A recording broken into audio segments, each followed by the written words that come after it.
Today we're going to be talking about unmortgageable properties and all the problems that you might see when you're viewing a property, which means that you might not get a mortgage on it. Welcome to Property Insight. I'm Neil Harding. I'm Mark Ashworth, and please make sure you subscribe to the channel, hit the like button and make any comments that you want to about this video below, and we will try to answer them as quickly as possible. So unmortgaged properties, are they always, obvious what they are? Because I've been told by many an estate agent that if it's got a kitchen sink, it's likely to be mortgageable. Right, yeah, I mean there is a rule of thumb, isn't there, that says to get a buy-to-let mortgage product it's got to have some basic amenities, like a kitchen sink. The other things typically have included a bath, a toilet, it's got to have, 4 walls and a roof.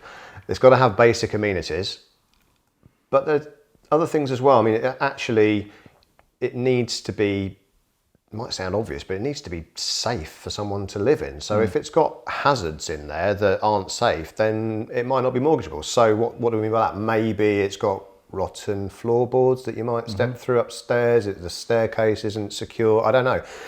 Asbestos in its worst cases, maybe. Yeah. I'd say gas boilers that don't have safety certificates, perhaps. Electrics that don't have a ECIR test, things like that. Could be that, yeah. And I think one of the things that we've both seen in our investing careers is that actually the reality is this property needs refurbishing and isn't that nice. So is it really a buy-to-let mortgage that you need? Is that the most suitable product? So what happens if you come across a property that you fear may be unmortgageable? Well, there's a couple of options. One, you buy with cash and refinance later. That's the most easiest and seamless way of doing it, assuming you have the cash, either your own or maybe some that you borrow.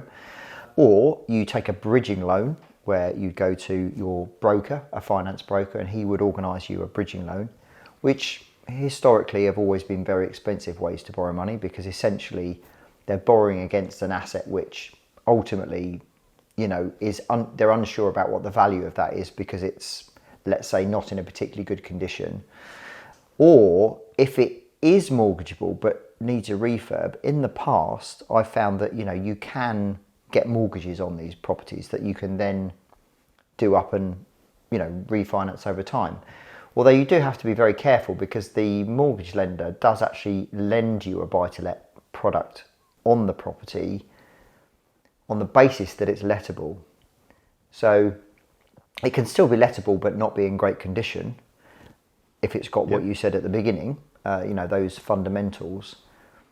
But you also have to factor in that if you're planning to do a refurb, really a normal mortgage isn't really the right product for it.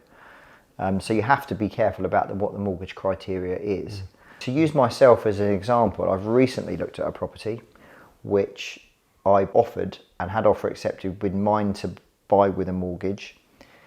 I'm in the process at the moment of trying to find a lender who will lend on that property, and actually finding that some of the lenders that I've used in the past that may ordinarily have gone out and lent on that property, even though it might need a light refurbishment, so let's say decoration, carpets, that kind of thing, that they are much more likely not to lend on that property now. Interesting.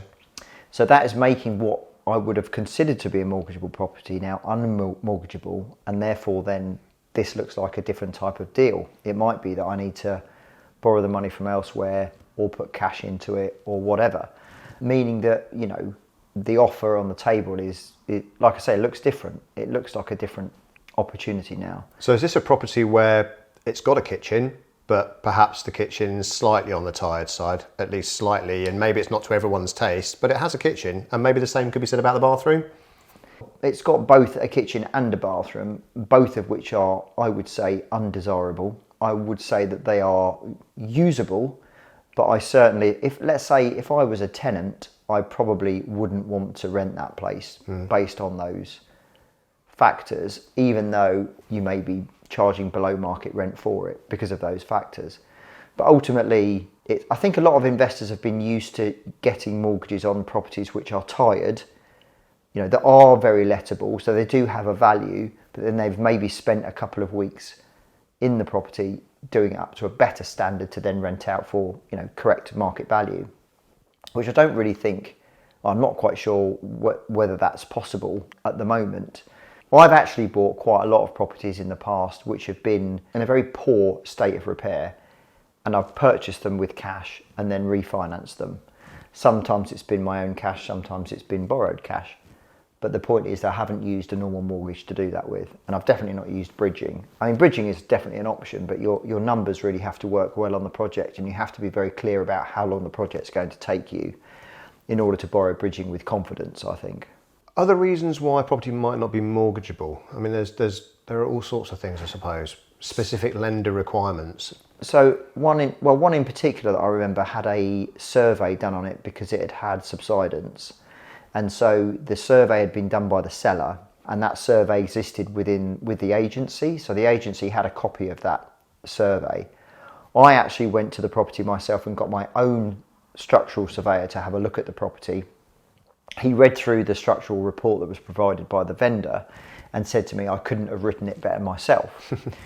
So that was a great sense check against the property, but again, unmortgageable, and so therefore cash purchase. But if you're able to do buy those kind of properties with those problems, and you can purchase them for cash, you will get very good deals.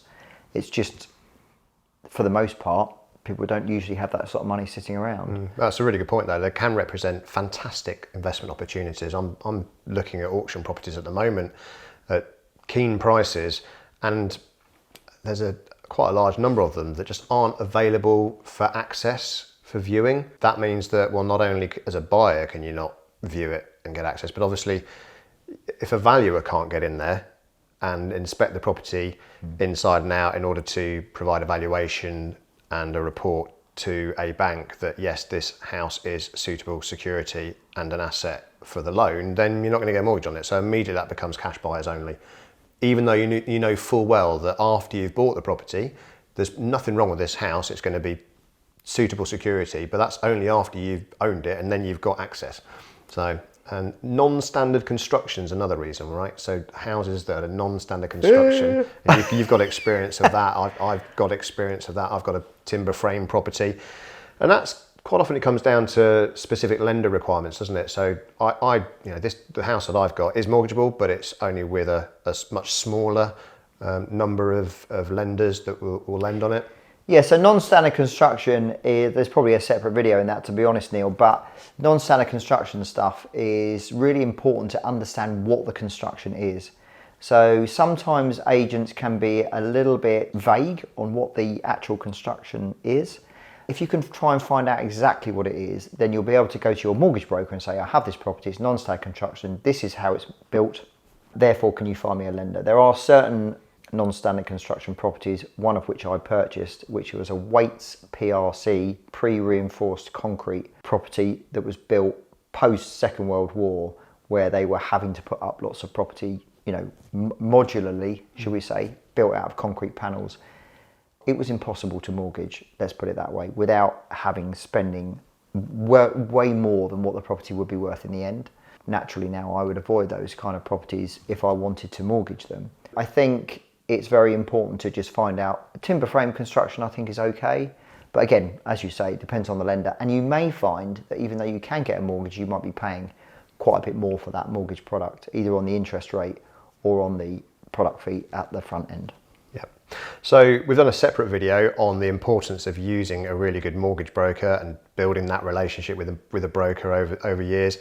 I've got a mortgage broker, you've got a mortgage broker, Mark. It's invaluable. Have a good mortgage broker in your power team. For all the reasons we've just gone through, it's going to save you a lot of money in the long run. So really hope that you found that video insightful. Please do comment and like and subscribe to the channel, and see you next time.